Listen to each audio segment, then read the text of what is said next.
Great. So, as I said, we are thrilled to have Nancy Lewis Hennessy with us today. My first introduction to Nancy actually was as an author. She is the author of one of the letters modules, making text meaning and working on comprehension. And so that was the first I had seen her name. And then I became aware of a book that she wrote called the Reading Comprehension Blueprint. For those, let's see if I can get that in here. Anyway, it's a wonderful book and read it cover to cover. It's very dog-eared because of its practicality. And so hopefully you'll get a chance to read that as well. But she's going to be going through a number of those things today. So that was my first introduction to Nancy, was as Nancy the author. But I've come to realize that Nancy also has other parts of this whole literacy aspect of her nature. She has served as the president of the International Dyslexia Association. She's a member, or has been a member, of the National Joint Committee for Learning Disabilities. And she was the 2011 recipient for the International Dyslexia Association's Margaret Rawson Lifetime Achievement Award. So she's been invested in this work for quite a long time.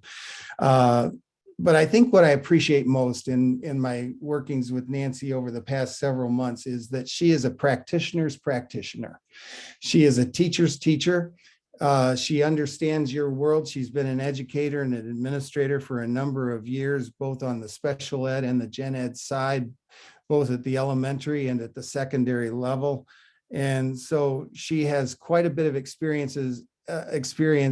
And her main goal is to get things into the hands of teachers that allow them to make difference in kids' lives. So I fully appreciate that, her passion for the work.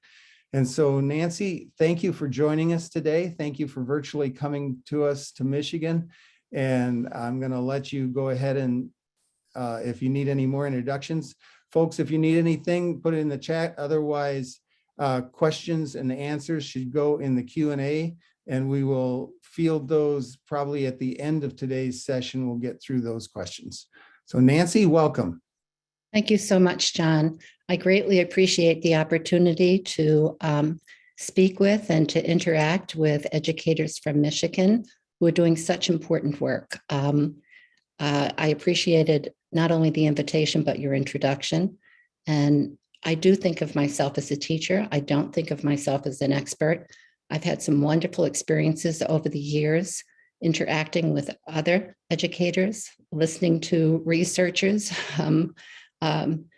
meeting with other practitioners, and so on. And so as one of my colleagues said to me, we are the sum of all our teachers. I am the sum of all my teachers. And I look forward to sharing with you some of my knowledge today. And then perhaps at the end, fielding questions and hearing comments from you. As John just said, please be certain that you chat with one another as I discuss the Reading Comprehension Blueprint, the why, the what, and the how. Please use the PowerPoint handout in any way that supports your learning. I also included a participant handout that would allow for you to perhaps script some notes, and it also has some of these slides larger so that you will be able to see them a bit better as I discuss them. All right, so we're going to talk about comprehension, and of course I want to begin by saying I want to honor everything that you're bringing to this session, knowing how hard we all work in education. So honor what it is that you know, what you do, to say to you, please continue to do that wonderful work, to continue to do what is effective for all of your students. But of course, to consider when you have to change course, particularly when the science tells us we should. And I think today, some of you will be nodding your head in agreement and saying, yes, that's what I know, that's what I do. But some of you may also be saying, wow, that's a little different. That's not quite the way that I viewed comprehension, because in fact, comprehension, as I have learned, is quite complex. So be thinking about how you might use this information for the benefit of your students, don't get overwhelmed by it, a little bit at a time. As UCAT has said, when we think about comprehension, let's continue to think about how we create the conditions that allow for our students to approach text, to work with text, and to make meaning of text. The other thing that I want to remind us all of, and this seems to be somewhat prevalent in our press, the educational press lately, this idea that the science of reading is only about word recognition.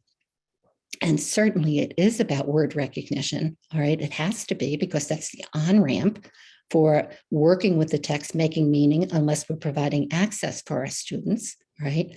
But it also includes not only word recognition, but these aspects of language that allow for us to make meaning, to construct meaning. So the science of reading includes not only word recognition, but also that second part of the simple view, word recognition and language comprehension, which then translates into our ability to work with written language with reading comprehension. So here's what we'll be talking about for the next more than a few minutes, but probably not as long as I would love to talk with all of you. But we'll be talking about the Reading Comprehension Blueprint, really an approach to thinking about reading comprehension instruction, the result of much of my thinking over the years and my learning in terms of comprehension. We, of course, will begin with the why. So we'll be talking about what the science has told us about the complexity of comprehension. The why provides, the science provides the rationale, the reason for a particular approach, the blueprint itself. So the what will be the blueprint, and we'll be addressing and looking at, delving into what are the components of this blueprint? What do we need to be thinking about as we design and deliver instruction? And then we'll have a little bit of the how. I wish I could spend hours and hours with you, but please pursue in the future. Critical contributors, some of the critical contributors to comprehension. So a little bit of the how in terms of sentence comprehension and background knowledge. So we begin with a question, really, or a thought. All right, reading comprehension is complex because. So if you have handy your participant guide, which looks something like this, all right, number one on the participant guide is exactly this statement: reading comprehension is complex because. So I want you to be thinking a little bit about that, maybe script just a couple of words that come to mind in terms of why you might think reading comprehension is complex. Of course, every good lesson, we try to connect to what it is that we already know. We need to surface what it is that we know so that we can make those connections. So of course, we'll return to this when we come to the end of this section on the why. All right, I want you to take a moment and think about how you would define reading comprehension. And there are multiple ways that we could do this. Certainly the Rand Reading Study Group report, which really looked intensely at comprehension a number of years ago, they provide us with a definition that has to do with extracting and instructing meaning. We certainly could look at some of the frameworks, the National Governing Board Association, the NAEP, for instance, in terms of how they might go about defining what comprehension is. We can look at some of the models, and we will be looking at a few models in a moment that address, how do we arrive at reading comprehension? But this description, I think, captures it all. So this is a description that was published in an article that Ann Castles and colleagues published that had everything to do with ending the reading wars and thinking about the acquisition of proficient reading. So I'm going to give you a moment to read it to yourself.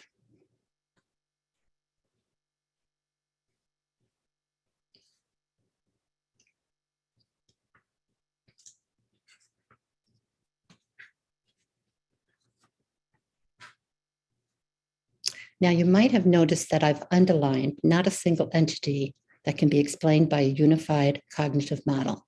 And my intent is now to take each one of the different aspects of this particular description and make some connections to what we have learned, what we know about the science of reading.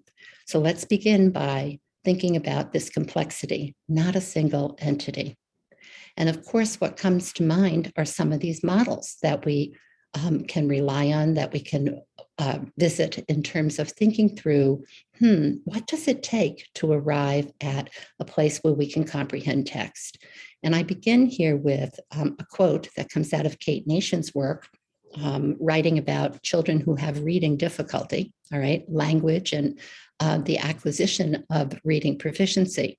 And one of the things that she reminds us of is that we don't tend to think about comprehension as being very complex on an individual basis, because for the most part, when we come to text, if we're familiar with the topic, it feels pretty effortless and comprehension flows along kind of naturally for us. But she says we have to keep in mind that this is misleading because it belies the complexity of what's below the surface here, even when the text is simple and straightforward.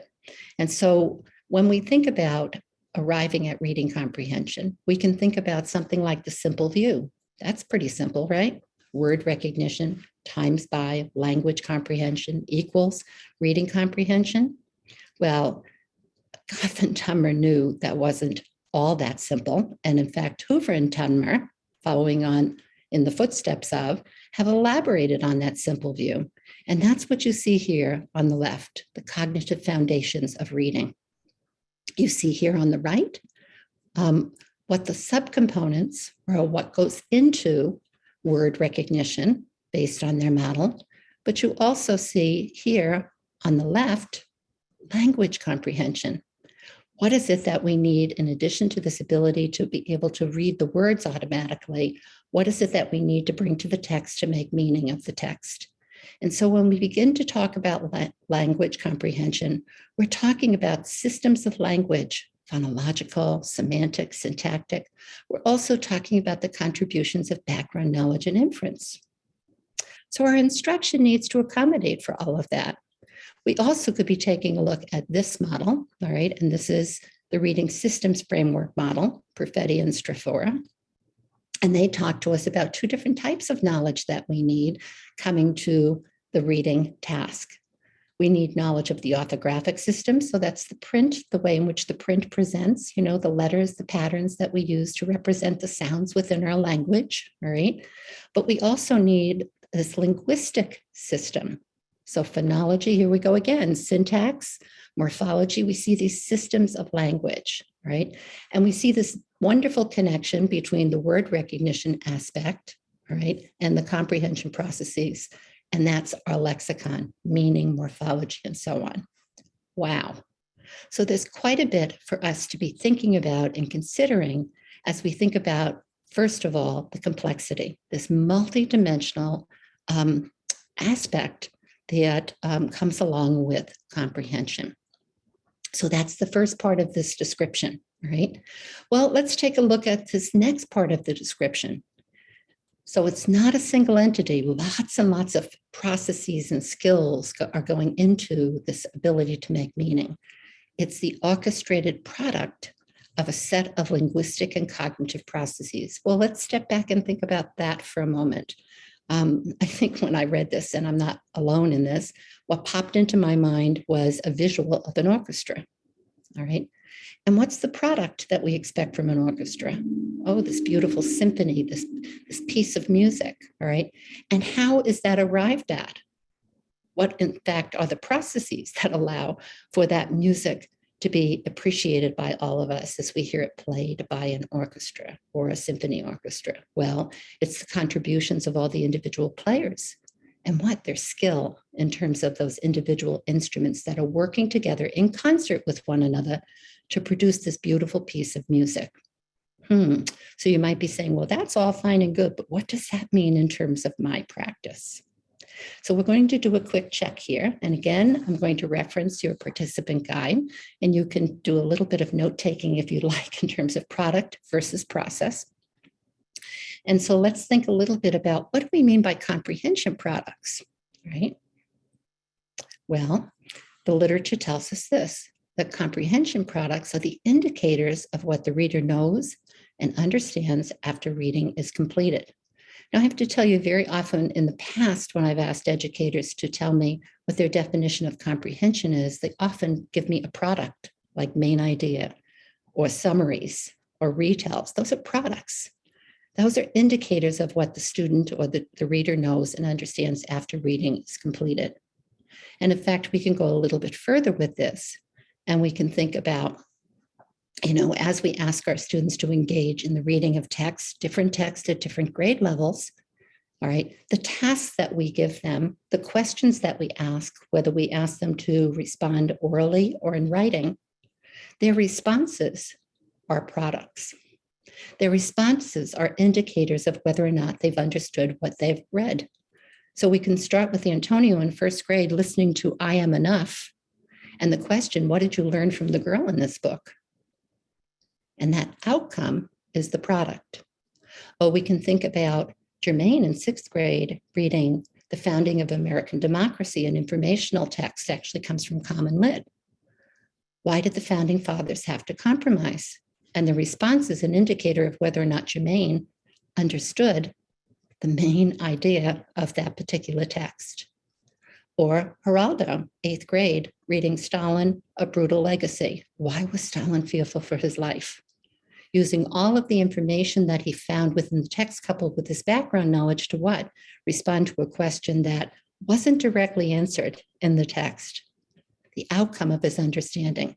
We also could think about your standards. And so if you reflect on, and you probably know your standards, I know you know them far better than I do, but if you look at the Michigan standards and you look at seventh grade, for instance, you see standards that have everything to do with literature and informational text, and asking whether or not students can respond to and express understanding at both literal and inferential levels of understanding, right?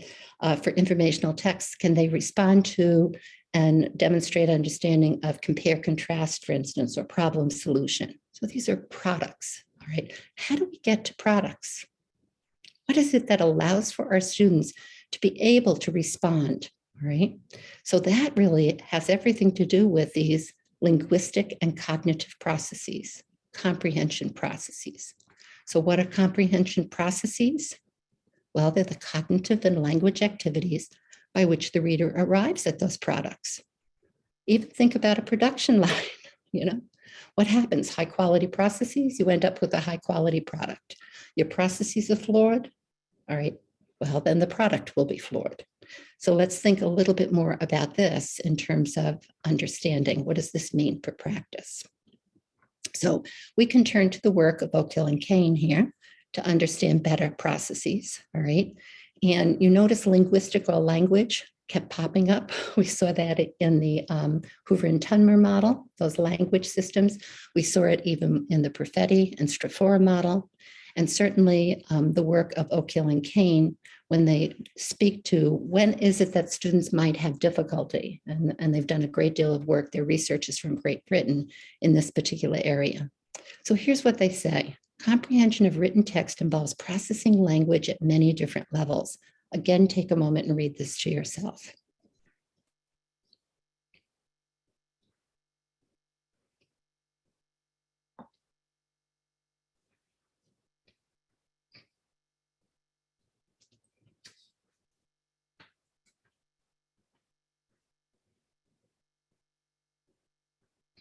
So what are Oak Hill and Kane saying to us? Well, yes, we want our students to have word recognition capability. When they don't, we provide access to the text.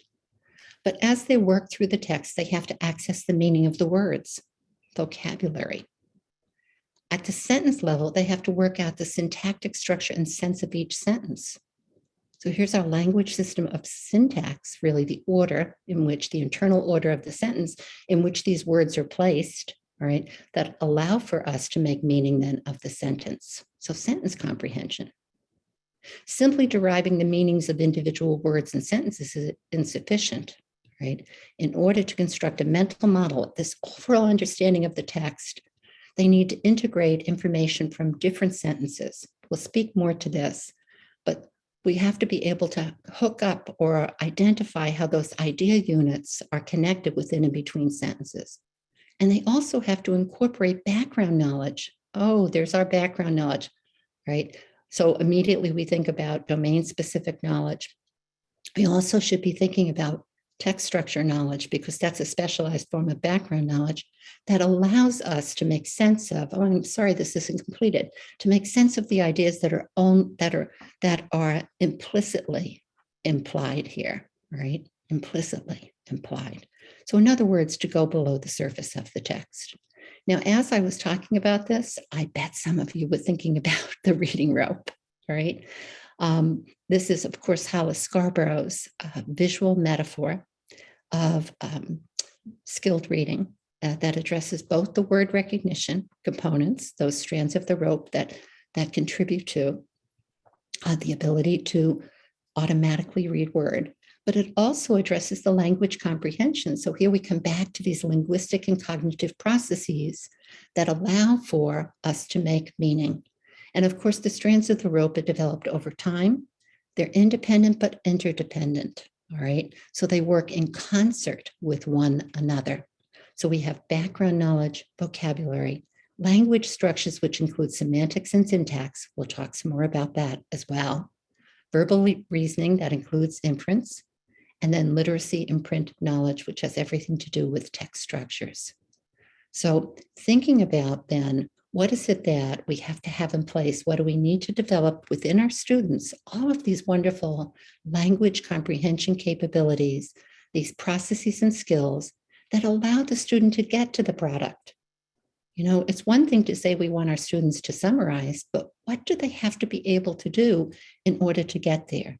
Make meaning of the word, make meaning of the sentence, incorporate the background knowledge so that they understand what's below the surface of the text as well as what's explicitly stated by the author. All right. Now you might have been saying, but that said cognitive processes too. Come on, are you going to talk about that? Well, I am going to talk about that, but from this perspective, right?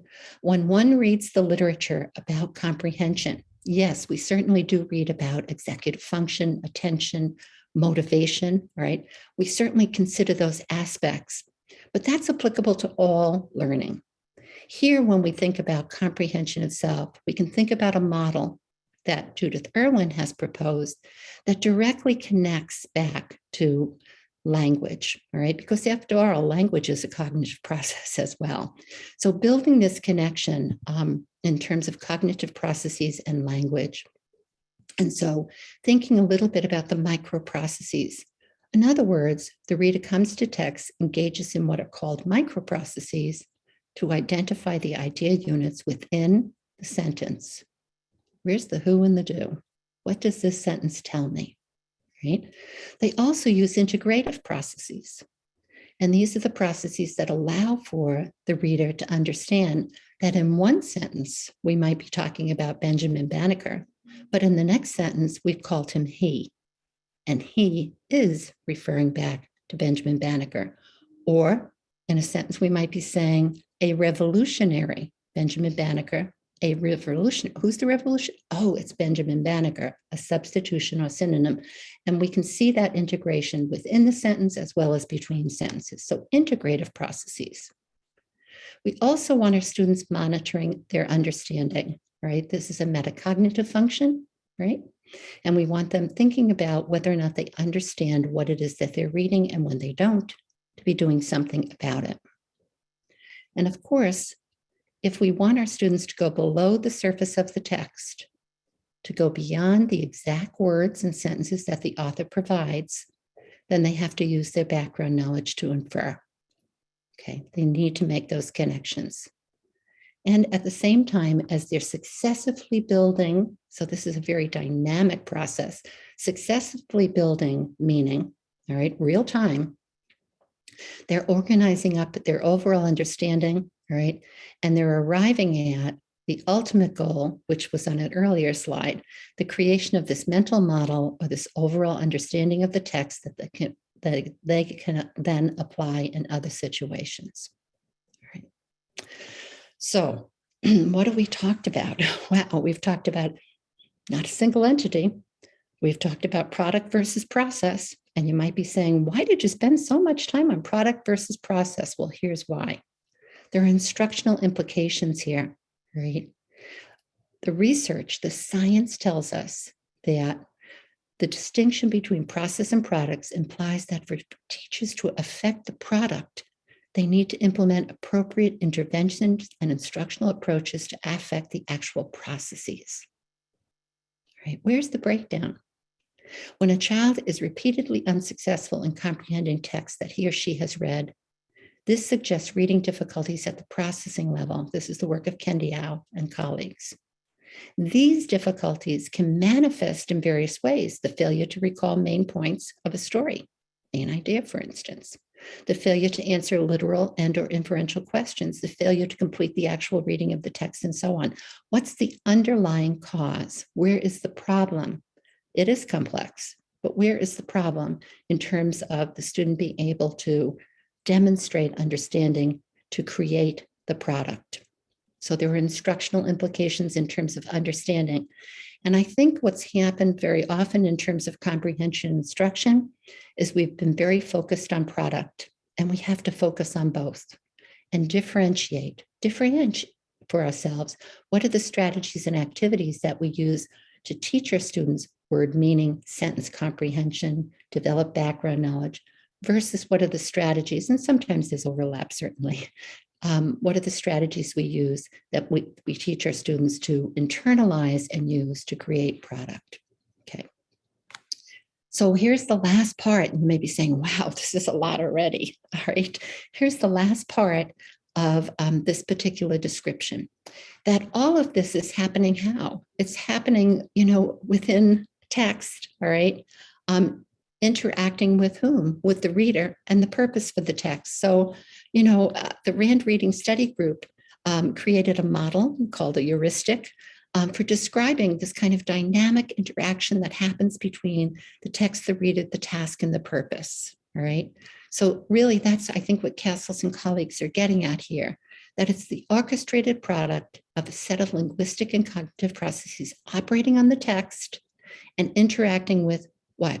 The background knowledge, the reader's bringing that, the features of the text, that's the way the text presents, right? The complexity of text, and the purpose and goals of the reading situation. And we generally set the purpose and goals, all right? And we're also the context, aren't we, in terms of instruction? Now, there are other contexts we consider here that I'm not specifically addressing at the moment, including sociocultural. Okay. So I wanted to try to pull all of this together for you in a visual before we moved on. And what you see here, let me go back down for a moment. What you see here is a text, A Long Walk to Water, perhaps something that some of you have even used with your students around 7th grade, based on a true story set in South Sudan.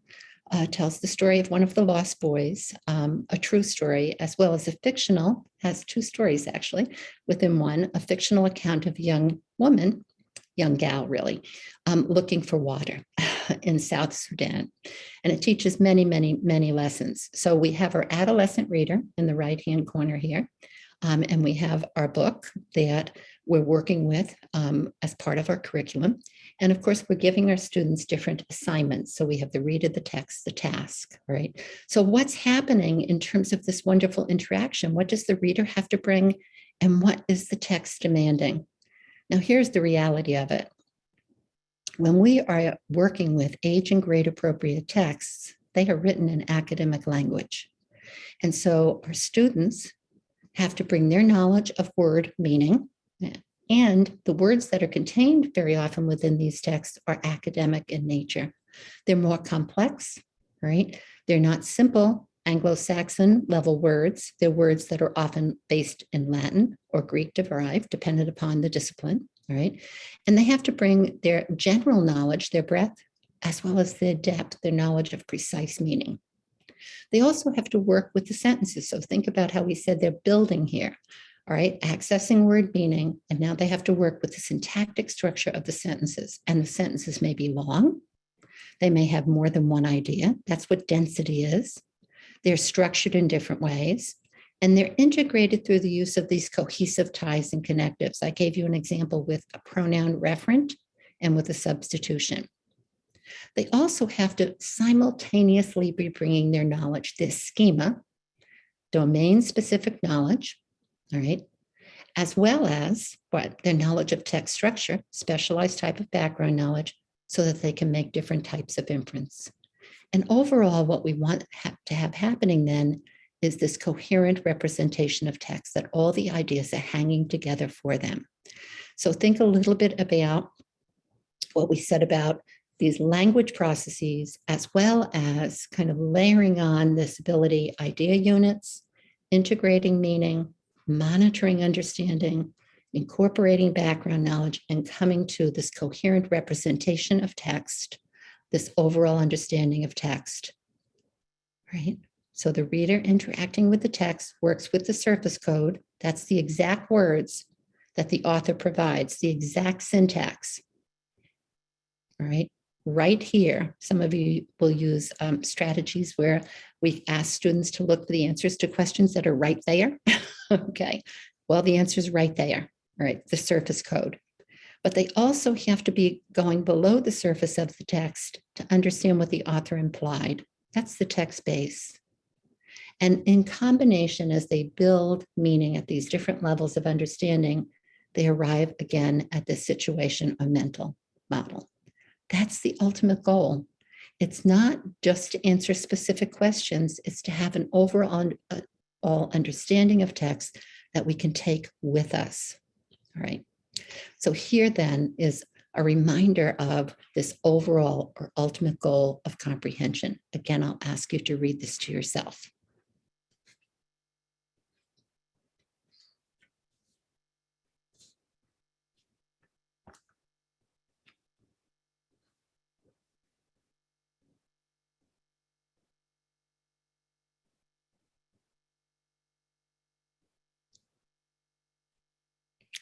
All right, so the building of meaning, it's an aggregation of meaning, successive units of meaning that allow for us to walk away from a text with an overall understanding and know how it connects to things that we've read before and hopefully that we will read in the future.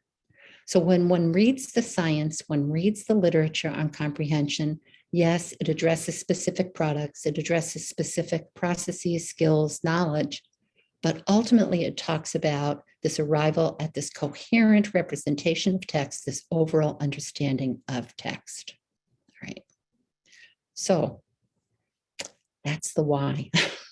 So we're going to come back now to our participant guide, and I'm going to give you a moment to think about what did you script or what did you think about when I said reading comprehension is complex because, and what word or words might you add now? We'll just give you just a few seconds to think about that and to add to number 1 in your guide.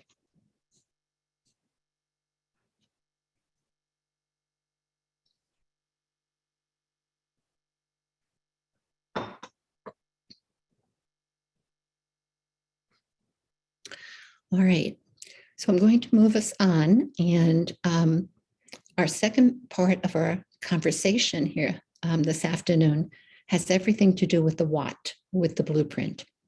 So based on the science, what could a blueprint for comprehension instruction include? What are the components? So one of the things that I've always thought was important, but particularly became more and more evident to me as I worked with teachers in classroom, is we have to have a why for what we do, all right? So that science, an abbreviated version granted, that I just shared with you about reading comprehension, its complexity, all of the processes that go into the products, really is the basis for it. It is the why for the what. It is the why for the blueprint. Right?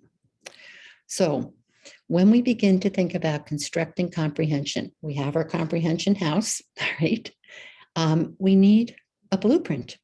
We need a structured approach. We need an approach that will, first of all, identify for us what the mental model is, what the big ideas are, what the enduring understandings are that we want our students to take away from reading. We need to be thinking about what our goals are.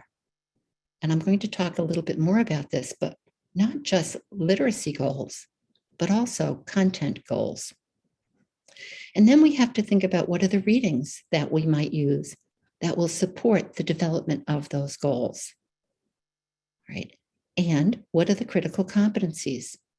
And when we think back now to that conversation about language processes and skills, when you think about Oak Hill and Kane, when you think about the reading rope, we begin to get a sense of instructionally, what do we need to include in this framework? And that's what the comprehension house and the blueprint, right, address.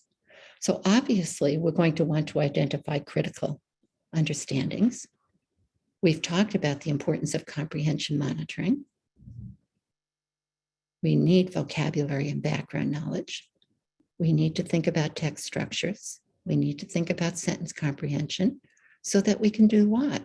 We can express understanding at different levels of understanding. We can comprehend our text. So I designed a number of years ago a blueprint, and here was my thinking in terms of the blueprint. I wanted to accommodate for all I had learned at that point about comprehension, all right? So I wanted a master plan. I wasn't designing a lesson organizer or a lesson plan, although one can derive those from this. But I wanted something that was a framework that addressed both process and product, that would organize and scaffold a teacher's preparation of text, right? Certainly would call for the use of evidence-informed strategies and activities for both process and product, but didn't just focus on strategy instruction per se as the means to the end, that is comprehension, because it's more than strategies. They are a means to an end, all right? But they're not comprehension itself, right? I also wanted to allow for flexibility because I know that we have to be thinking about what the text demands, what the student brings, and the context. And I knew how metacognitive teaching itself was, so I wanted to include questions that would allow for the teacher to think more deeply about their instruction, thinking about the curriculum they're currently using, thinking about the programs they're currently using, thinking about the ways in which they need to design and differentiate their instruction. So here is the blueprint. So if you go again to your participant guide, you have a larger copy of the blueprint than you have in the PowerPoint slides, which I think would be helpful for you. And I'm going to do a brief introduction to the blueprint here, and then we'll delve into some of these components. So as you take a look at the blueprint, you're going to see that I've differentiated between preparing for instruction and then text reading itself. So here on the left-hand side, we have preparing for instruction, text reading, and then we have different areas that we need to focus on or instructional components.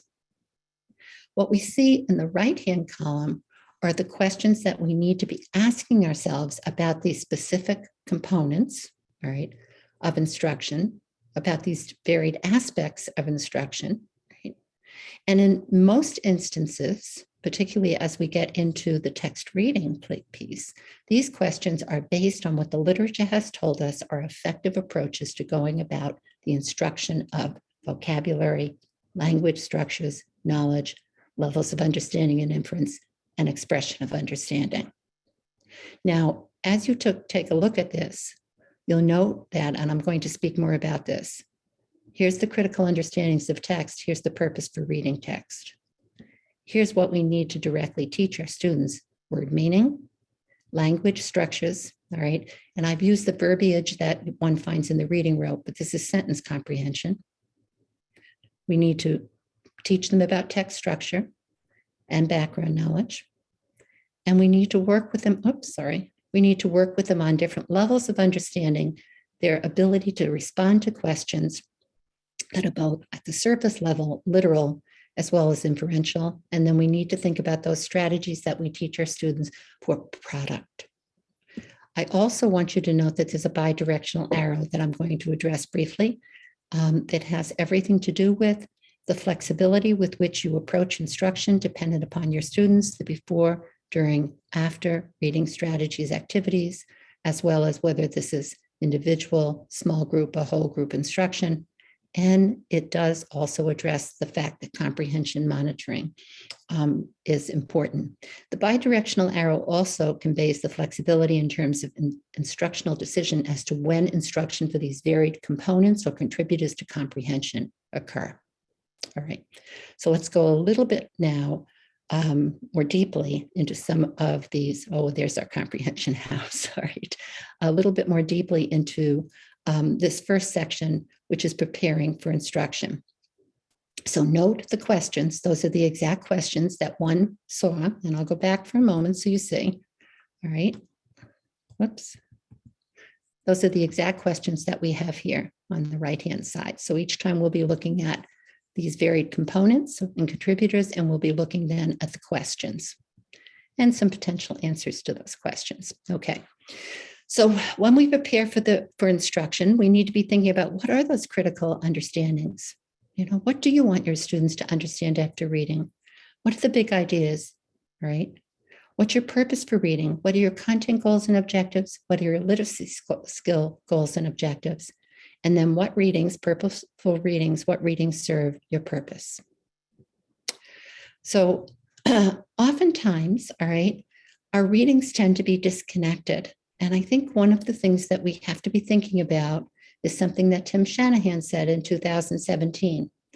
Too often, the emphasis of a reading lesson is so much on reading skill or strategy that the opportunity to expand children's understanding of their world is lost. Reading lessons need to have double outcomes: an improvement in reading ability and an increased knowledge about whatever was read.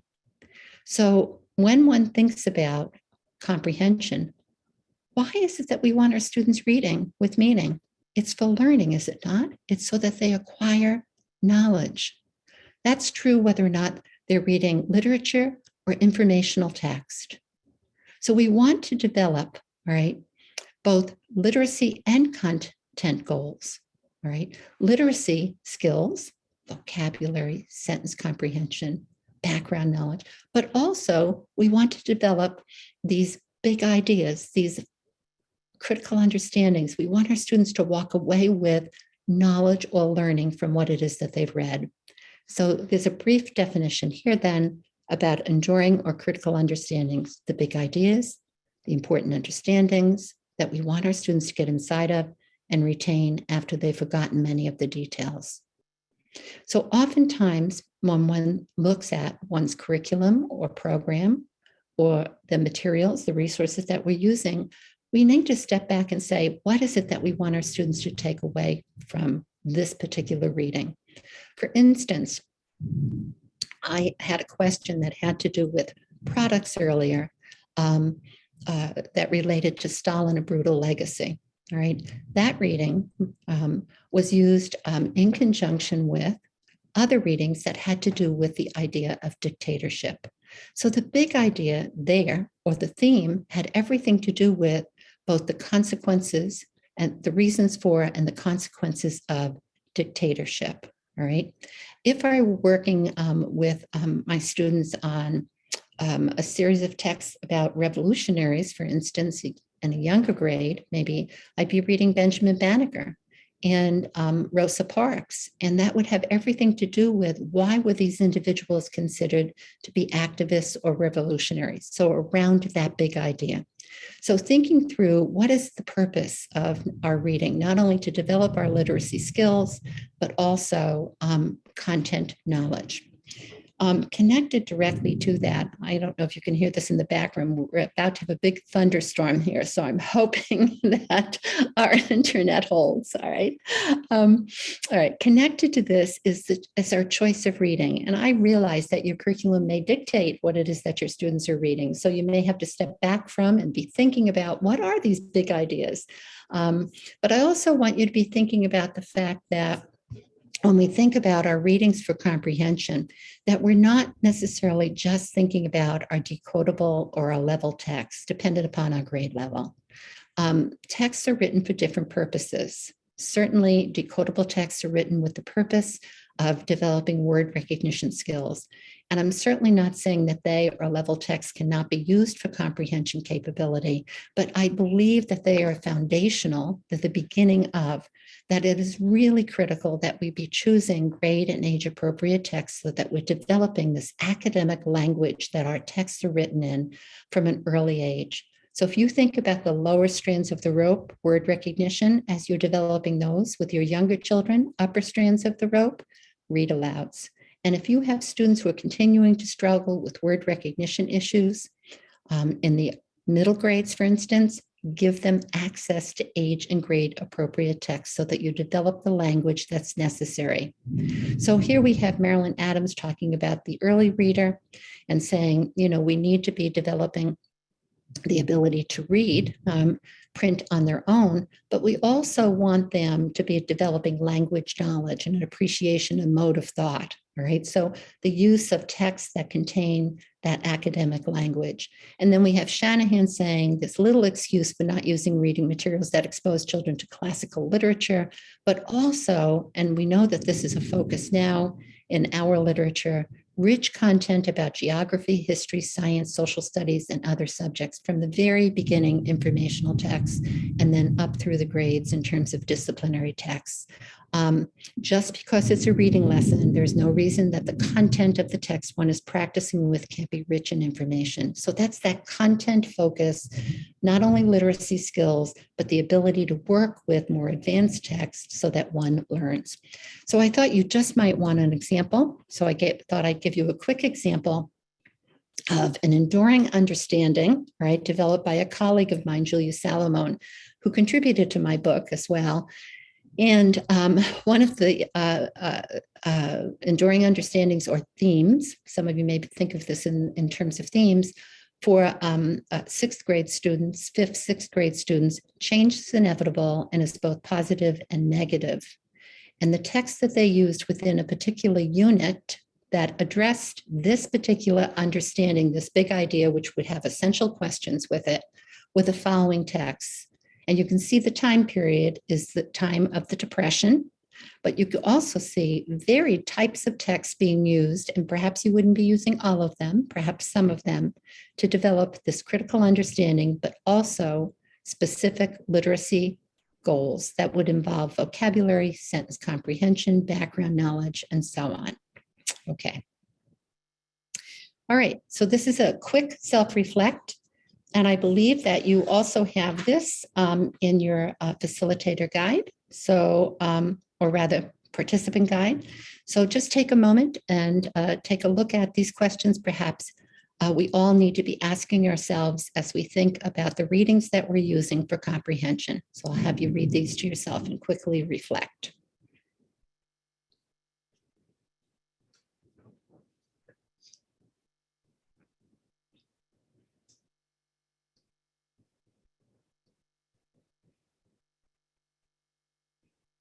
So you see the focus on knowledge, you see the focus on processes and skills, on the academic language, and of course, different genre, disciplines, interests, and experiences being culturally responsive.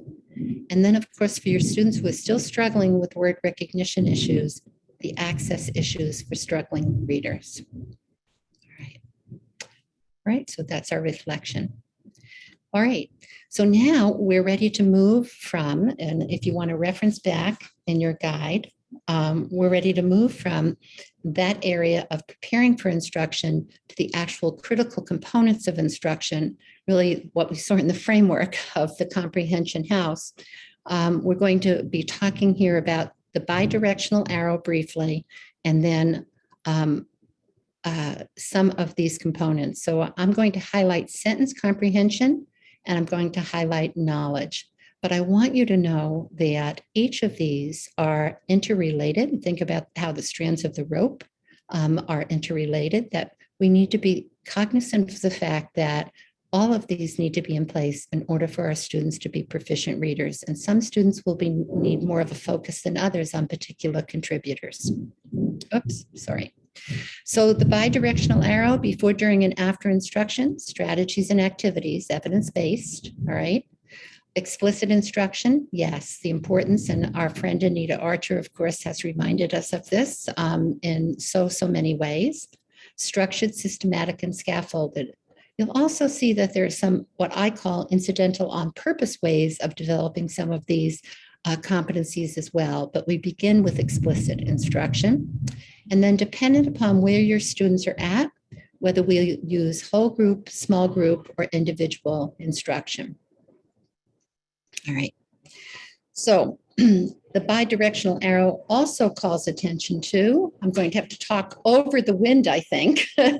I hope you can't hear that, but it's quite crazy here. The bidirectional arrow also calls attention to comprehension monitoring. And so we want our students to be thinking about, does this make sense? And remember, with those cognitive processes, one of them was metacognitive. All right. Now, oftentimes we'll say to our students, if it doesn't make sense, use a fix-up strategy. And what I wanted to do was just take a few moments and connect those fix-up strategies directly to some of these critical components that I've been referencing in terms of the blueprint.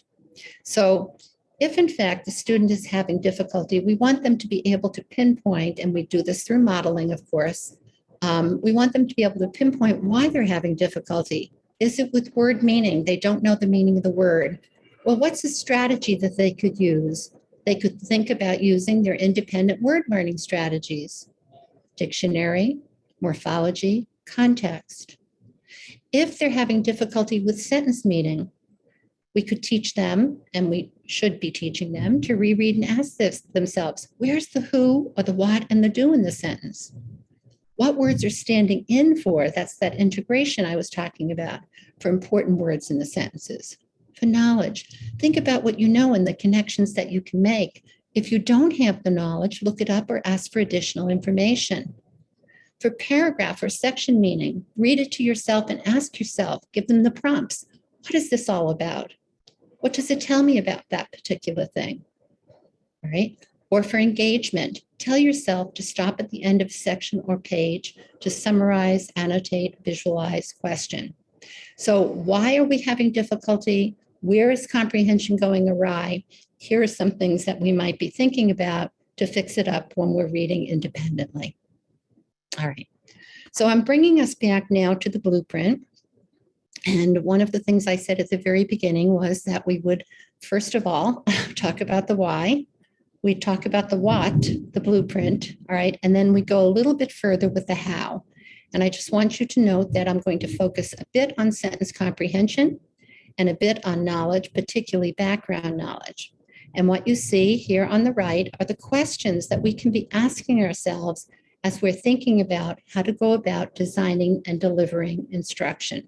What are the strategies and activities that we might want to put in place that would allow for our students to have the ability to comprehend sentences and to work with incorporating knowledge. All right. Okay. So I'm going to immediately then go to sentence comprehension. So if I go back to my comprehension house, here's my sentence comprehension, important part of my framework. All right. And I'm going to begin by thinking a little bit about what role do sentences actually play in constructing meaning. And I'm going to say to you that the sentence is a vehicle for conveying idea units. Remember, when we talked about the cognitive processes, we said that they have to be able to work with the who and the do. Where's the who and the do within the sentence, and how are those sentences connected up? Cheryl Scott goes a little bit further and says the sentence lies at the heart of communicating thought and meaning, right? And that the rules of our language and grammar allow for the creation of a number of sentences that serve as what? The worker bees of the text. So one by one, the sentences add up to the gist of the text. All right. So let's just stop for a moment and just do a quick check on some of these terms. So we're going to talk now about a little bit about semantics and syntax. Semantics has to do with word meaning, phrases, clauses, and so on. It's a system of language. Syntax has to do with the internal order of the sentences, right? Semantics and syntax go hand in hand with one another as represented in the rope language structures. Syntax is a vehicle for conveying meaning. Comprehending sentences involves extracting the meaning of these interconnected sets of ideas. That's what propositions are, that in turn depend upon the semantics and syntax used within the text. Take a moment and read the second quote.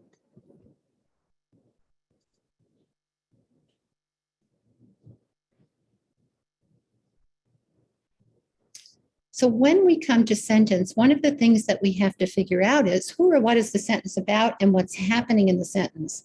And then we can go a little bit further in terms of other ways in which the phrases and clauses contribute to the meaning of the sentence. But that's very basic, understanding the who and the do. And syntax, all right, think about the way in which we order our words within sentences conveys immediately to us, oh, there's the who or the what, and here's the do. Right.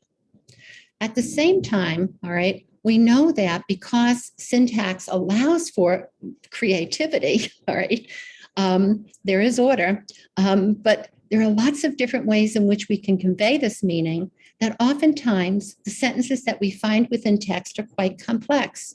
So we have the basics in place, or we want to have the basics in place, the who and the do, but oftentimes the sentences that we see, academic language, will present as difficult.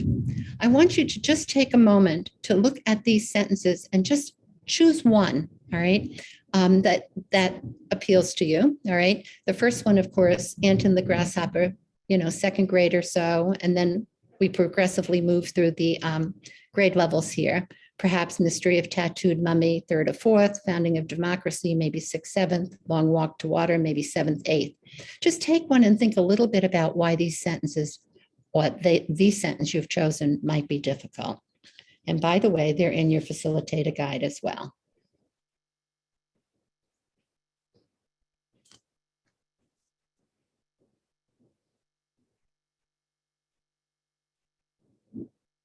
All right, so, all right, we have to be able to work with the syntax of the sentence in order to make meaning of the sentence. And here's some reasons why the sentences are difficult. So you may be thought a little bit about this. Cheryl Scott tells us about this as well. Sometimes lots and lots of words, so we have to parse. Many idea units, oftentimes the number of verbs that we find within a sentence is a clue. Many clauses or modifiers, embeddings. Dependency, sometimes a long distance between the who and the do, all right, because of a clause or a phrase. And sometimes the sentences are written in passive rather than active voice. So sentence comprehension, if I just go back for a moment, becomes quite critical as the students work their way through text. And how do we develop this within our students? That's a question that the blueprint prompts us to ask, right? So the blueprint says, are there parts of speech, phrases, clauses, sentence structures that may be difficult for your students? Because think about how you build meaning. Parts of speech, phrase types, clauses, and then sentences. How and when will you directly teach sentence comprehension? How and when will you teach your students to work with these structures? And then how will you, let's not forget about this, facilitate that integration of ideas? Now, one of the things that I want to stress as we talk about sentence comprehension is that we often think about these different structures as part of writing instruction, and we need to connect the two, right? We also need to be thinking not so much about the form, a noun is the name of a person, place, or thing, but its function. What question does it answer in comprehension? It answers the who or the what question. And the same thing is true for phrases, clauses, and sentences. They answer or convey different types of relationships. And we need to be thinking for comprehension about not so much form, that's important, but function. How do they contribute to meaning? So here's my response to those questions within the blueprint, all right? When I think about the blueprint, all right, I think about, how are the ways in which I can, in a very basic way, and then continue to build, right, this understanding or comprehension of sentence. I can do it in a direct way, explicitly, and I can do it incidentally on purpose in an indirect way. But let's just focus on explicit instruction at the moment, because that's going to be our primary means of developing sentence comprehension. And I've developed this toolkit that addresses one, grammar-based deconstruction activities, but remember grammar for function. All right, focus on function. Sentence-based activities, and then cohesive ties, all right, or devices. Remember, that's the integration of meaning within and between. All right. So again, I'm going to ask you to go to your participant guide, and I want you to think a little bit about what's the function, all right? So if I begin to think about parts of speech, all right, here are some examples. What question do these parts of speech answer? I need to directly teach and be certain. This is a prerequisite skill for our students as we work with sentence comprehension.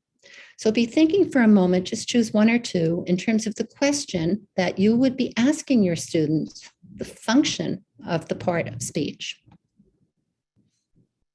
And you can script this for yourself in your guide.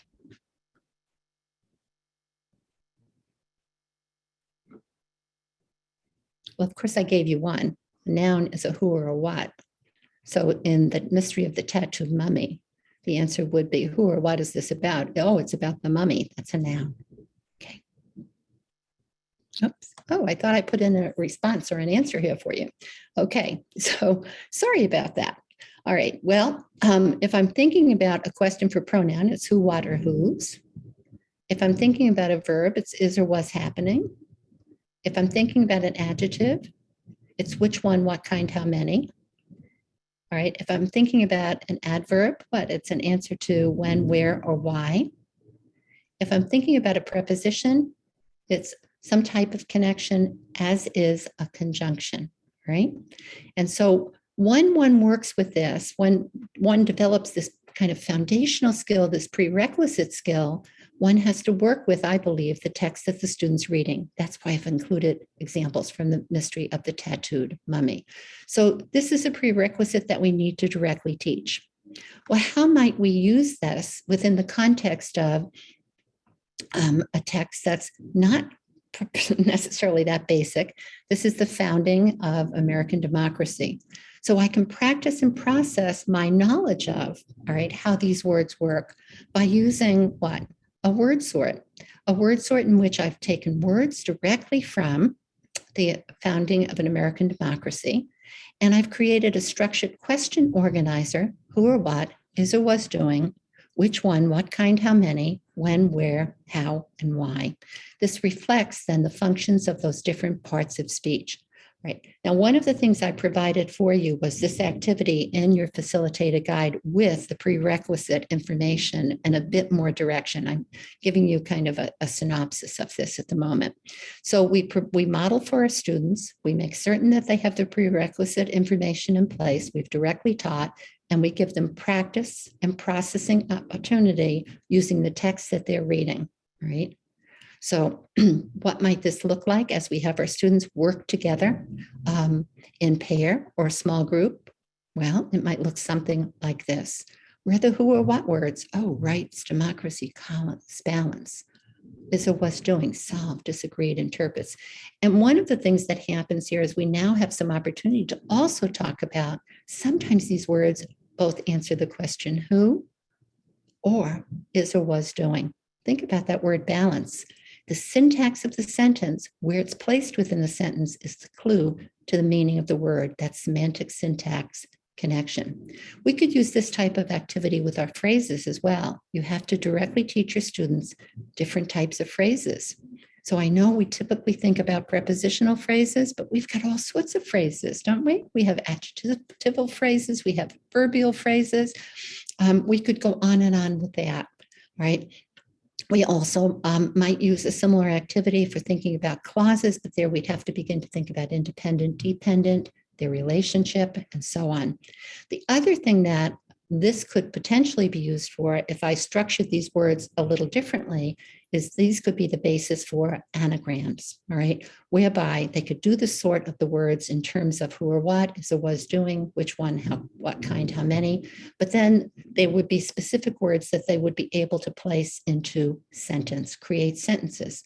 Again, note that this comes directly from the text that we're reading. So we're directly teaching and practicing and processing within the text. All right. So parts of speech, phrases and clauses, sentences, working with all of these. That's one brief introduction or example. We also can be thinking about sentence-based activities. Remember, we build meaning what? Through parts of speech, phrases, clauses, and then sentences. So if we teach our students about different types of sentences, all right, we can directly teach and scaffold with sentence frames, right? And a sentence frame would be very similar to what I just showed you in terms of sort. A basic, simple sentence could have exactly what you saw on that structured organizer. It would have the who, it would have the do, it would have which one, what kind, how many, and so on. All right. We also could have frames for compound and complex sentences. And so here are some sentence starters, right, that come directly out of different texts. The one and only Ivan. Ivan promises that he will protect Ruby when. So we're asking our students to write a sentence and complete that. The founding fathers had to compromise. Why? Stalin controlled his people. How? So we might use these as sentence starters and ask our students to respond to those questions. We could also use these as prompts. Ivan promised that he will protect Ruby and have the students just complete. Okay. All right. So connecting then to writing, not treating writing as an isolated instructional approach, but rather thinking about how reading and writing complement one another. One other example, and I'm watching our time and it's going fast, would be sentence combining. And this, of course, is based on the work of Bruce Sadler, and it's used for both reading and writing.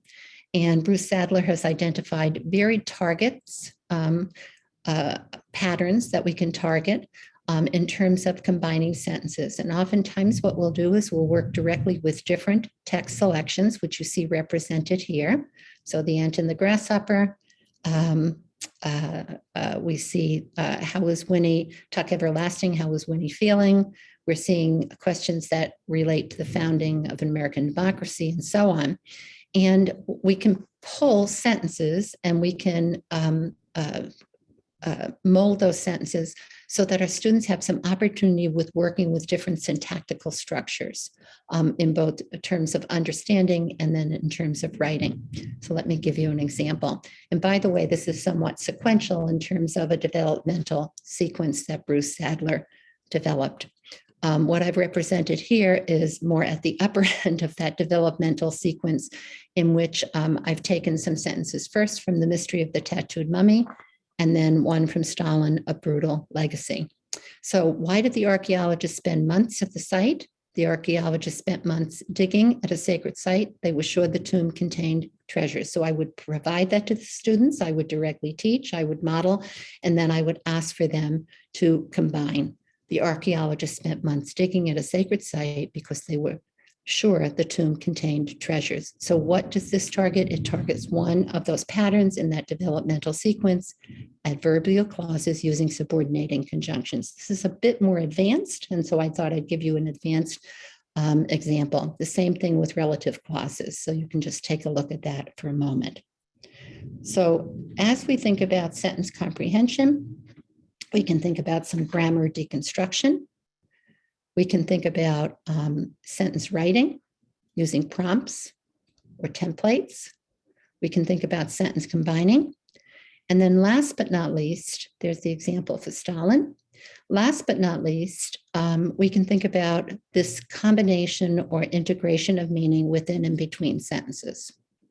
So that's the last section here with cohesive device activities.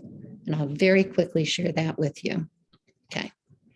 So remember, in terms of those cognitive processes, identifying idea units, all right, and then we talked about integrating those idea units. Well, that's what this is all about.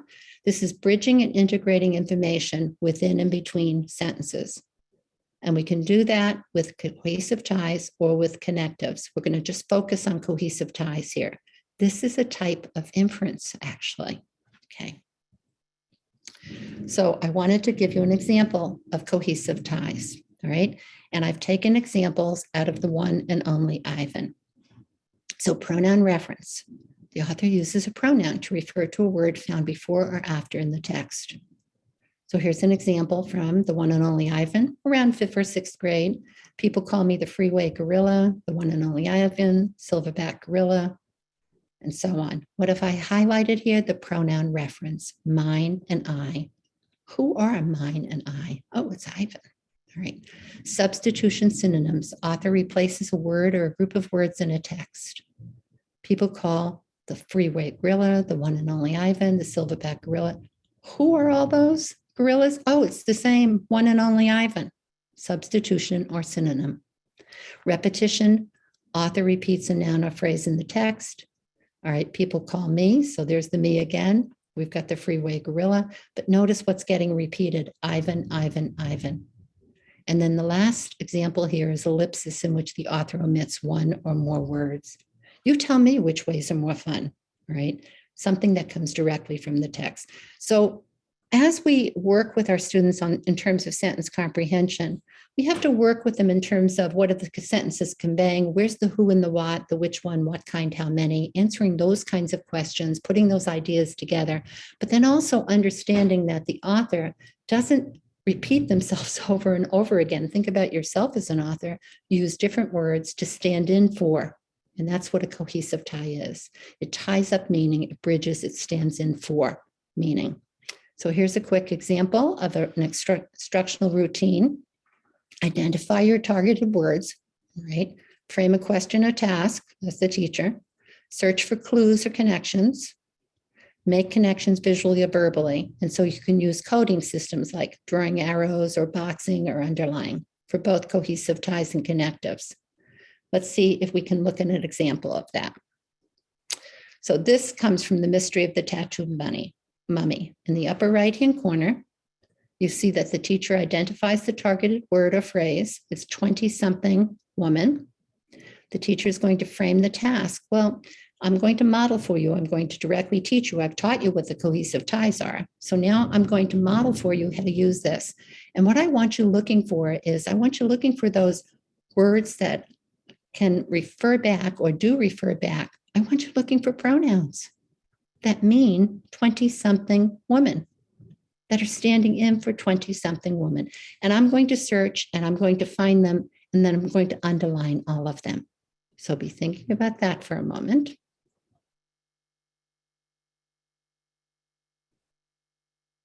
Did you find one or two?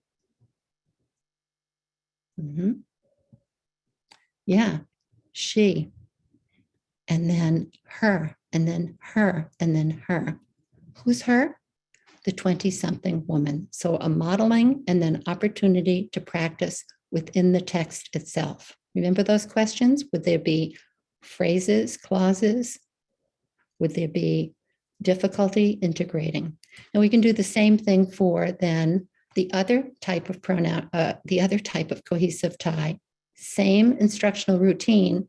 Question changes a little bit. You're going to look for words or groups of words that substitute in, that stand in, all right, for 20-something woman. See if you can find one or two of those quickly.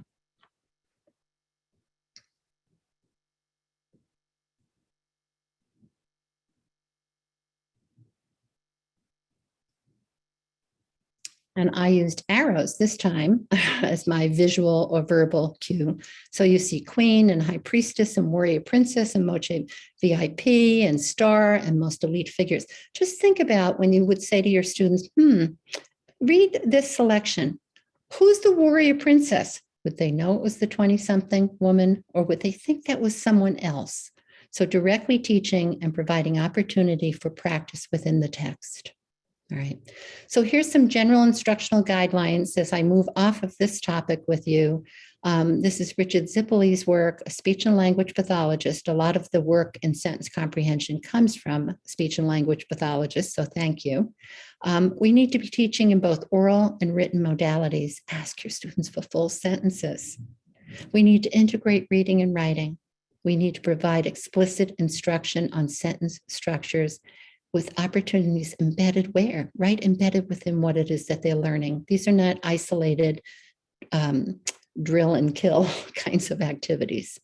All right. All right, I have very little time left. So the next 5 minutes, I'm just going to very quickly talk about knowledge so that we can get to questions. All right. Now, I think we're all aware of how important knowledge is. And certainly the literature has highlighted this for us in recent months. I mean, it really is the mental Velcro. At the very beginning, I asked you to think about the complexity of reading comprehension for a reason, to make connections, to get the Velcro up, for it to stick. Also thinking about that it's this medium for understanding. And, you know, some individuals even say that knowledge is comprehension in disguise, right? Remember, I said something about having content goals, right? UCATS goes a little bit further and says, wow, think about all the things that knowledge, general knowledge, and then domain-specific knowledge provide for us. It's a framework for organizing incoming information, right? It allows us to make inferences. You can't make inference if you don't have background knowledge. You can teach as many strategies as you want. Strategies alone are not sufficient. You need background knowledge. It's a critical component of critical thinking. You can't think critically about something unless you have a knowledge base to work from. And it allows us to make the best use of our working memory because it clears out that space. It gives us access to those connections that are necessary. It's necessary because, as Daniel Willingham has said, our language is full of semantic breaks. The author doesn't tell us everything. Remember I said something about surface code, the exact words and sentences? Well, there's a text base, what's implied. So we have to make inference. And we know that we don't get to a complete mental model, Don Compton's work and others, without background knowledge. So the blueprint does ask us to consider questions. We considered questions for sentence comprehension. Here they are for knowledge. What background knowledge is critical to understanding the text? How and when will you teach students to access, build, and integrate? Oftentimes, all right, we have this focus on activating, but then we don't go the next step and build, all right? And so we have to be thinking about that and then asking questions that demand these connections, right? These questions are just a little bit more. So this is a self-reflect again, all right, or a quick reflect that I've included in your participant guide. So be asking yourself as you're presenting different texts to your students, what's necessary for understanding the critical topics? What did the author assume that your reader was going to bring? How are you going to activate or gain access so that you know what it is that you have to build? How will you facilitate that building, and how will you prompt integration? Reflect. And this was just some examples of the necessity of having background knowledge in order to get to those big ideas. So I'll just look at one, understanding, the third one down, the long walk to water, understanding the political conflict, the 1980s, and living conditions in Sudan, the 2000s, is necessary for connecting to the concept of survival. That was the big idea, or one of them, in that particular book. So again, a tool, all right, and I know I'm going quickly now, a tool, an informed instructional approach, be thinking about how do you activate and assess, how do you build, how do you connect? And I call this the ABCs of background knowledge. And you have this, again, in your guide. And you might want to be thinking about, here's some examples. Are these some things that you use, and are there other things that you also use? And I'm not going into detail with these now, so I'm sorry for not being able to do that, but it gives you some sense, right? And last but not least, I want to say this about knowledge. What kids read matters. So I've said a number of times here, use the text that your students are working in, right? Use texts that build knowledge at multiple levels, that build the academic language, but also provide for them content that they can work with, that they should learn what they're reading, having content goals, right? And that they should review and revisit content, themed topical units, sometimes that go across grade levels that you revisit from grade to grade, right? General guidelines.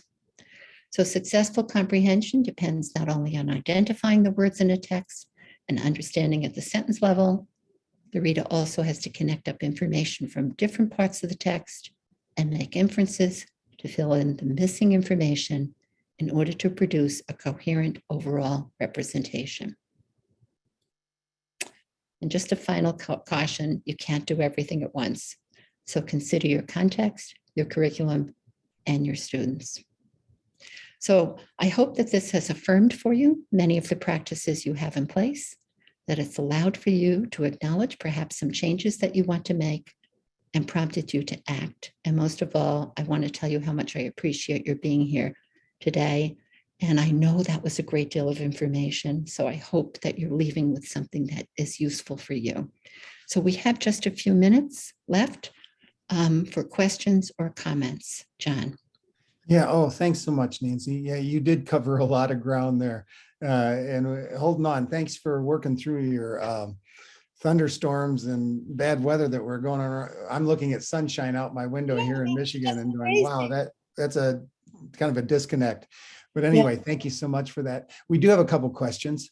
Alexis asks, what if you do not have literacy goals for your reading, but rather the goal is to learn the content goals? So I'm assuming this is a content person, maybe at a secondary level, but But I think, regardless of whether or not you're at, let's say, a middle school or a secondary level, you have to consider what is it going to take for them to acquire that knowledge within the text. And when you think about texts that represent different disciplines, there's a body of knowledge, disciplinary literacy knowledge that's necessary to be thinking about how texts are structured in different ways and therefore make different demands on students.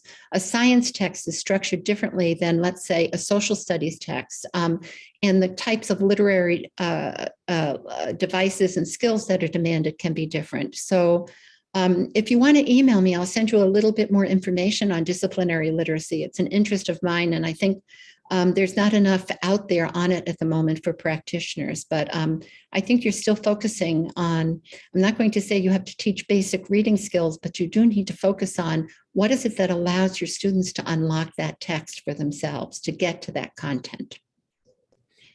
A follow-up to that, Nancy, I can imagine as people listen to this today, it's like, wow, I have to know sentence structures and I need to know just all these different processes. If I was a content teacher, where am I going to get my biggest bang for my buck starting out in terms of preparing kids to read text? Yeah, well, it's a question that I get asked many times, and it's a difficult question to answer because all of these language processes and skills and that the knowledge base, they're all working in tandem with one another, in concert with one another. But I think beginning with vocabulary and background knowledge are most critical, and that's the reason in that comprehension house that they were the main beams or pillars for comprehension instruction. So that's where I would start.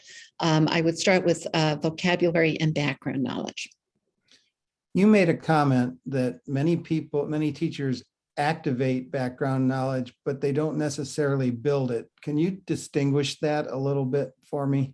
Well, I think one of the things that we sometimes do is we ask our students what it is that they know about a particular text topic or about a specific content area that we're reading about, but we don't, once we've assessed that and activated what it is that they do know, we don't always take that next step and say, well, what else do they need to know? And what's really critical, and, you can't teach everything about every text, but what's really critical in terms of that mental model, in terms of those big ideas. And I'm sorry, I didn't have enough time to kind of go through some of those examples that I had further back here, but kind of thinking that through, if you're going to understand the accomplishments of the founding fathers, what do you need to have in place? How do you get to a mental model if you don't understand the historical perspective, So I think that's an important, something important to focus on. Yeah. Great, thank you. We did get a request. Could you please put up the slide that has the chart filled in on informed instructional approach again, so we can look at that? For ABCs? Oh, yeah, sorry. There you go. Yeah. So, activate and assess. I'm sure many of you use anticipation guides, kind of a true false statements based on what it is that the student's reading, questions and prompts, charts, webs, maps, visual images. And then thinking a little bit about, I can't say enough about this multiple topical theme texts to be thinking about, particularly for ELA teachers to be thinking about those big ideas, the multiple texts that will support the development of those big ideas, both within grade levels and across grade levels, and then virtual and real-time experiences, authentic artifacts. Like I have an example in the book, about Rosa Parks, her arrest record, pictures of her on the bus, and so on. So, the Library of Congress has many wonderful, authentic artifacts that we can use. We're reading about children of the Depression, that example that I gave earlier about change and some of the experiences that children had during the Depression. There are a wonderful series of photographs, for instance. So, and then connecting to background knowledge in many instances are very similar to some of the other strategies you've already used. But this is not a be all and end all list. Here's the other thing. The blueprint is not cast in concrete. It's evolving. And so there may be additional questions that need to be added. And as you work your way up through the grades, I've thought more and more about this. What are some of the additional things I would want to be thinking about based on that earlier question about disciplinary text, as well as the characteristics of narrative or literary text as we move up through the grades. Great. There was a request by someone to make sure that the sketch link was resent, so I did that. One last question from our participants here, Nancy. It says, any suggestions for teachers working with students that have severe disabilities? She's talking about younger students that are nonverbal and don't write. Yeah. Oh, that are nonverbal and that don't write. Okay. So we're talking about, I mean, I was going to say if they don't write, we would move to oral language, right? But now we're talking about students that are not able to use oral language. So perhaps you're more familiar with assistive devices than I would be that would allow for them to express their understanding. Yeah. Okay. One last question. I know you had mentioned to me that there might be something in the offing in terms of supports for teachers that you're working with, was it with Julia? Yeah. Well, two things I do want to just make mention. If you haven't accessed the participant guide, I did list in that participant guide additional resources for sentence comprehension, and many of them have to do with writing. All right, so I'm all about that connection between the two. And I am working on, Brooks Publishing has asked that I create an activity workbook to go along with the blueprint. So the blueprint does have activities. Some of these are, well, not some of them, they're directly from the blueprint, but additional activities, including examples of unit organizers, unit lesson plans, and additional activities. Julia Salomon will be my co-author, and it probably won't be published until next year sometime, but we're beginning to work on that now. Yeah, thank you. Thanks for asking about that, John. Great. Well, thank you everyone for your questions, your interest, and staying with us on this Monday afternoon. Nancy, thank you again for bringing all your expertise and experience to the fore. And we from the Technical Assistance Center are looking for ways in which we can elaborate on some of the topics that Nancy has brought up to provide supports for teachers. So if in the chat you would like to say this is a particular interest to you, that would help us in terms of developing our next steps in providing those supports. So with that, I think we'll close off for today. Again, Nancy, thank you so much. I hope you stay safe from that storm that you're experiencing. It's past by now. Thank you. Thanks. Yeah. And I'm sorry if that interrupted at all. There was a lot of thunder and lightning and wind, but when you live on the coast, that happens. It's a way of life. Yeah, I think it might have been more disturbing to you. It was background for us, very muted background. So, well, again, thank you. And thanks, everyone. Yeah. And we will talk to you soon. Okay. All right. Thank you, John. Thanks, everyone, for the opportunity. All right. Bye.